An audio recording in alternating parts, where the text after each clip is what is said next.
This time what we did differently, as far as Udi, you are aware that it was a 2016, it was a shallow thrust and it was launch pad we were looking at. It is basically to convey a message. This time I think that is Pahalgam 25, it was wide and deep where we hit the heartland. This was the first time we hit the heartland, and of course our target was the nursery and the masters. This has never been done, and even Pakistan was not expecting that the heartland will be hit, and that's what came as a shocker to them. It was a new normal where our forces were always prepared for a conventional operations. When you go for such kind of offensives, what happens, you need to always look at what the other side is thinking and how this chess is going to get played. So what we did, we created a red team.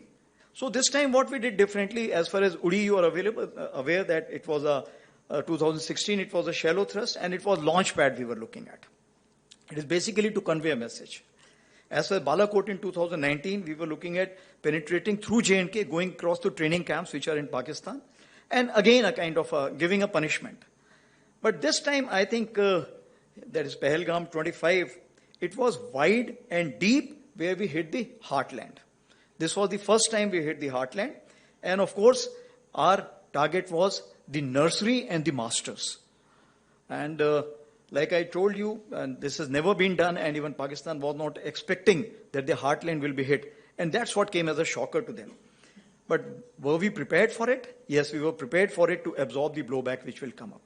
So finally we chose 5 targets in Jammu and Kashmir and 4 targets in Punjab, and out of which 2 were with the Air Force, because the kind of ammunition which was required was much more, and at such a long range, if you have to send it, then the options are either with the Army, Navy, Air Force, long range weapons, or with the Air Force. So we decided to go with the Air Force, and it helped us because thereafter all the kind of, if I can say that the rebounds which were taking place or the blowbacks which were taking place. But what is important, it was a new normal.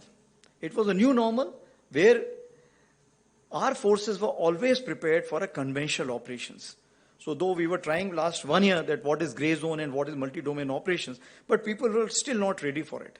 But this is the time that our ground forces were actually playing chess. How many were going forward? How many were staying back? How many were moving somewhere else? So this kind of a chess move was there. So in this chessboard of 64, something was visible, something was not visible.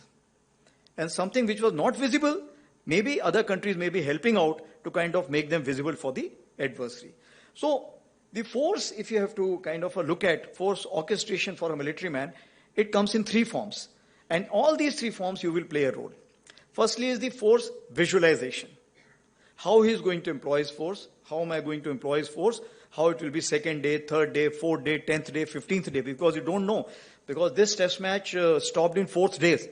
And it could have continued for 14 days also, 140 days also, 1400 days also, we don't know.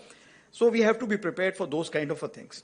Second is force preservation. Force preservation is important because you have to live to fight another day and you have to kill the other person. That's what is your job. Not to lay down your life unnecessarily. It is to make sure the other person lays down his life and he feels happy about it. And you feel happy by facilitating that. So if that be the case, so force preservation becomes important, and it has a major role. When we talk about the various drillings which are required to be done in the mountains, and so many bunkers of different kind which are required to be made, and if I can say the preemptive actions which are required to be taken, and the third one is application, force application. So these are the 3 domains which we look at as a military man.